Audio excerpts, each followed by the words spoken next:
الحمد لله وكفى والصلاة والسلام على خاتم الأنبياء سيدنا وحبيبنا محمد المصطفى وعلى آله المجتبى وأصحابه النجبى. اللهم صل على سيدنا محمد النبي الأمي الهاشمي وعلى آله وأصحابه نجوم الهدى. أعوذ بالله من الشيطان الرجيم. بسم الله الرحمن الرحيم. قل إن كنتم تحبون الله فاتبعوني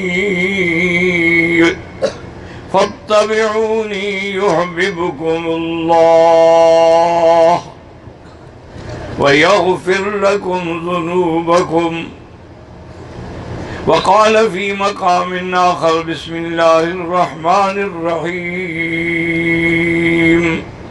ومن يطع الرسول فقد أطاع الله.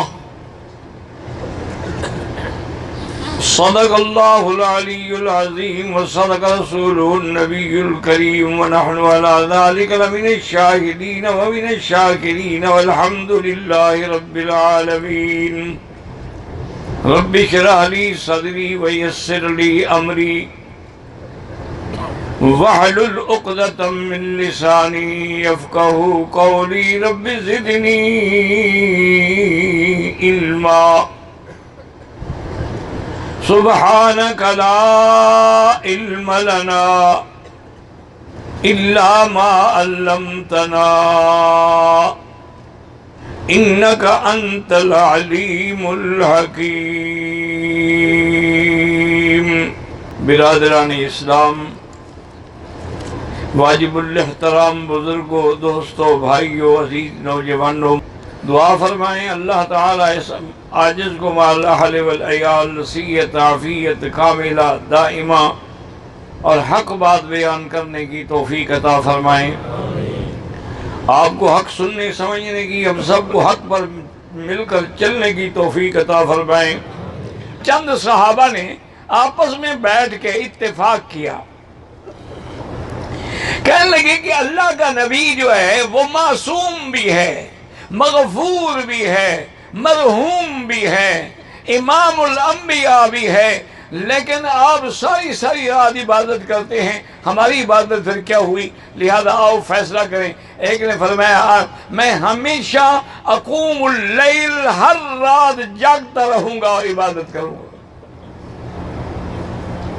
دوسرے نے کہا کہ اچھا انا اصوم الدہر، میں روزانہ روزہ رکھوں گا. تیسرے نے کہا لا اتزوج النساء، میں شادی نہیں کروں گا اور نہ بیوی کے پاس کبھی جاؤں گا. جب کوئی آدمی جاتا ہے تو پھر شہوت میں مبتلا ہو جاتا ہے. حضور صلی اللہ علیہ وسلم کو پتہ لگا، آپ نے فرمایا کیا تم نے فیصلہ کیا ہے؟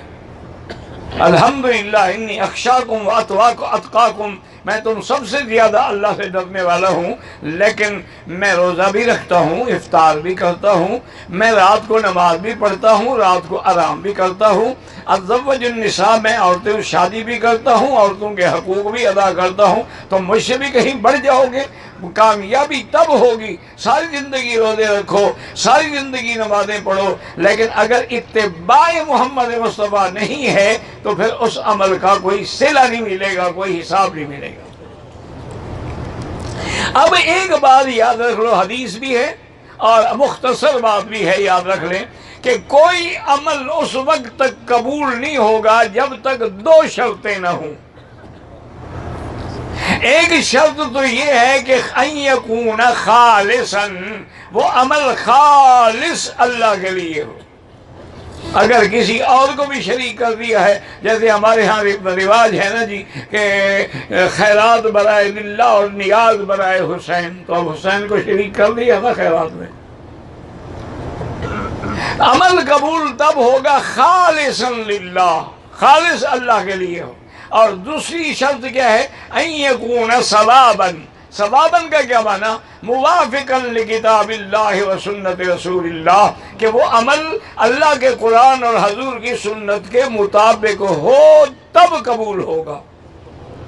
اب دیکھیں نا جی، یاد رکھیں کہ فجر کی نماز سے پہلے 2 رکعت سنت ہے۔ کوئی کہے نہیں میں 4 پڑھوں گا، جی بڑی اچھی بات ہے، تو وہ خلاف سنت ہے، وہ اللہ کے نبی کی مخالفت کر رہا ہے۔ حضور نے فرمایا 2 ہیں تو 2 ہیں۔ کوئی آدمی کہے کہ جو جی آج مجھے نماز سے بڑی محبت ہے، میں عشاء کی 5 رکعتیں پڑھوں گا، وہ بالکل مردود ہے۔ کوئی کہے کہ میں طواف کے 7 کے بجائے 8 چکر لگاؤں گا، تو وہ مردود ہے، چونکہ اس پر حضور کی مہر نہیں ہے۔ تو لازم خالص بھی ہو اور موافق سنت محمد مصطفیٰ کے بھی ہو۔ اسی طرح فرمایا ما ان ترکتم ان تمسکتم بہما لن تضلوا بعدی ابدا، کتاب اللہ و سنتی، او کما قال النبی صلی اللہ علیہ وسلم۔ حضور نے فرمایا میں 2 چیزیں چھوڑ کے جا رہا ہوں، ان کو پکڑ کے رکھو گے تو کبھی گمراہ نہیں ہوگے، ایک اللہ کا قرآن اور ایک میری سنت محمد مصطفیٰ۔ اور یہ بھی یاد رکھ لیں کہ جتنے ائمہ کرام ہیں وہ سب متبع ہیں سنت محمد مصطفیٰ کی۔ ان کا مستدل بھی یہی ہے کہ پہلے اللہ کا قرآن اور اس کے بعد سنت محمد مصطفیٰ۔ وہ اجتہاد ان مسائل میں کرتے ہیں جو مسائل منصوص نہیں ہوتے ہیں، جو مسائل حدیث مبارک میں بھی نہیں ہوتے ہیں، اجماع میں بھی نہیں ہوتے ہیں، ان میں مجتہد پھر اجتہاد کرتا ہے۔ اس لیے مجتہد کو ہر حال میں ثواب ملتا ہے، اگر غلطی کرے تب بھی 1 اجر ملتا ہے، اور اگر ثواب کو پہنچے تو اللہ اس کو دوہرا اجر عطا فرما دیتے ہیں۔ تو اس لیے اللہ پاک نے فرما دیا قل ان کنتم تحبون اللہ، اگر تم چاہتے ہو کہ اللہ سے محبت کرو اور یہ بھی چاہتے ہو کہ اللہ تمہیں اپنا محبوب بنا لے، اللہ نے فرمایا میرا بدری پھر ان کو کہہ دو کہ فاتبعونی، میری اتباع کریں۔ جب وہ آپ کی اتباع کریں گے تو اللہ تبارک و تعالیٰ بھی ان کو اپنا محبوب بنا لیں گے۔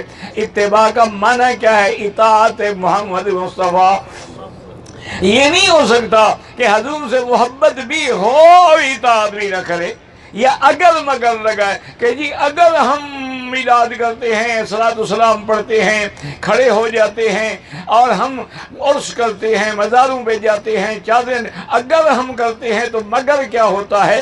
دین کبھی اگر مگر سے ثابت نہیں ہوتا۔ اسی لیے صاف سمجھ لیا کرے کہ یہ بدعت ہے۔ اگر تم کرتے ہو قرآن و سنت کے خلاف ہے تو پھر اللہ کا فیصلہ ہے کہ وہ کبھی قبول نہیں ہوگا۔ واللہ اعلم۔